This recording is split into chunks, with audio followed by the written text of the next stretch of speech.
Professora, como é que foi a sua visão do julgamento de ontem pela segunda turma?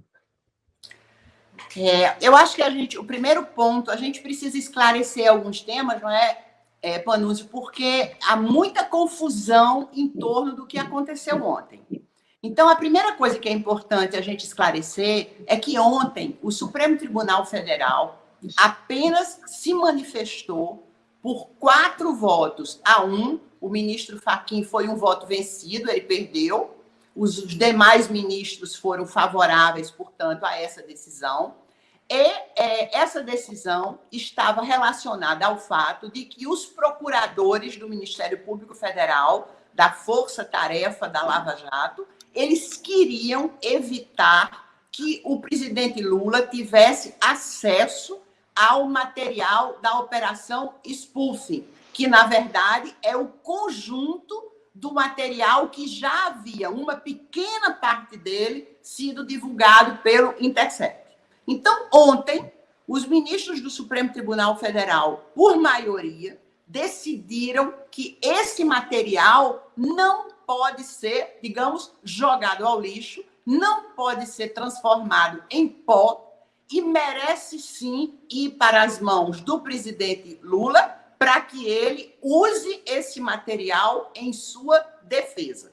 Então, esse é o primeiro ponto. Não se discutiu ali nem a inocência do presidente Lula, não se discutiu ali a parcialidade do juiz Sérgio Moro, ainda que eu, que você e que a maioria das pessoas comprometidas com o devido processo legal, com o Estado Democrático de Direito no Brasil, estejamos convencidos que o presidente Lula é inocente e que o juiz Sérgio Moro agiu de forma parcial, e eu diria até mais, a força-tarefa da Lava Jato também agiu de forma parcial, porque também há um certo engano de que somente os juízes devem ser imparciais, não é? Você imagina se eu fosse judia, né? Um exemplo que eu dou sempre, se eu fosse judia, eu não gostaria que estivesse me investigando um promotor que fosse antissemita. Então, esse promotor não pode plantar provas, não pode manipular fatos, somente porque ele é promotor. Ele tem que agir também de forma imparcial. Ele não pode agir no sentido de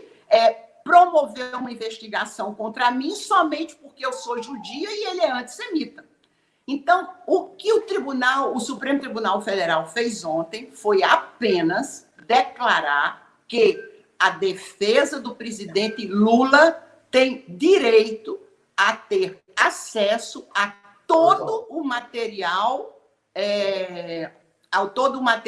da Operação Spoofing, porque essa havia sido uma decisão liminar, monocrática, do ministro Ricardo Lewandowski. Então, ontem, a turma, por maioria, deliberou no sentido de que o ministro Ricardo Lewandowski estava rigorosamente correto quando, monocraticamente, deu a liminar em favor do pedido da defesa técnica do presidente Lula. É basicamente isso, o que aconteceu ontem. Muito bom. Fechado o seu áudio, Fábio. Professora, tem muita gente no rastro dessa coisa de todo mundo interpretando como quer, tem muita gente falando que isso aí já seria uma antecipação do que pode vir a ser a reunião para a suspeição do Moro. Eu, particularmente, acho que não tem nada a ver com isso, duvido que aconteça alguma coisa nesse sentido. Mas como é que a senhora vê essa decisão de ontem para outras demandas no STF em relação a esse caso? Marli, é o seguinte, se a gente toma, acho que o Panunzio colocou uma questão na fala dele, que foi o fato da fala do ministro Gilmar Mendes não ter tido nenhum tipo de, digamos, repercussão ontem no Jornal Nacional. E por que o ministro Gilmar Mendes, a fala dele não teve repercussão no Jornal Nacional? Basicamente pelo fato de que, em alguma medida, o ministro Gilmar Mendes, ontem, ele antecipou né? Se a gente acompanhou toda a fala do ministro, ele antecipou a posição dele, que, de qualquer forma, gente, ele já havia mencionado ou antecipado em outras ocasiões. O ministro Gilmar Mendes se caracteriza por ser um ministro que fala muito. E ele, especialmente, fala... Nada contra o ministro do Supremo Tribunal Federal falar muito, mas ele fala, às vezes, nos lugares indevidos. Ele fala fora do processo. Então, ele tem essa característica de falar muito, de ser muito político, de ocupar muito espaço na mídia. Ele não tem dificuldade com isso, né? Eu não acho que esse seja, digamos, a postura correta que um país definitivamente comprometido com a democracia tenha. Então, esse ativismo do Supremo Tribunal Federal, não só nesse aspecto, como em vários outros, eu acho que faz muito mal à democracia brasileira. Agora, de qualquer forma, essa é uma característica do ministro e foi exatamente por isso que ele não apareceu no Jornal Nacional ontem. Porque se alguém tivesse visto a fala do ministro Gilmar Mendes, eu aposto com você que no julgamento do HC, do presidente Lula, que está com o ministro Gilmar Mendes desde o final de 2018, nós já estamos em 2021, esse habeas corpus, que é sempre um instrumento urgente, né? Então, vocês imaginem o sentido de urgência do Supremo Tribunal Federal, que aguarda 2 anos para julgar um habeas corpus. Ele fala que talvez tenha condições de julgar o habeas corpus agora, depois do Carnaval. Eu imagino que ele estava sentindo o ambiente no Supremo no sentido de colocar esse habeas corpus em julgamento, né? Ele estava um pouco sentindo qual é a posição dos demais ministros antes de colocar isso em julgamento. Então, me parece, né, no caso do ministro Gilmar Mendes, que ele vai sim, né, arriscado dizer isso assim, mas eu acho que ele vai sim declarar a parcialidade do ministro, do ex-ministro e do juiz Sérgio Moro. Agora, não decorre daí que a gente possa dizer, primeiro, que a maioria dos ministros da segunda turma vai seguir o voto do ministro relator, que é o ministro Gilmar Mendes.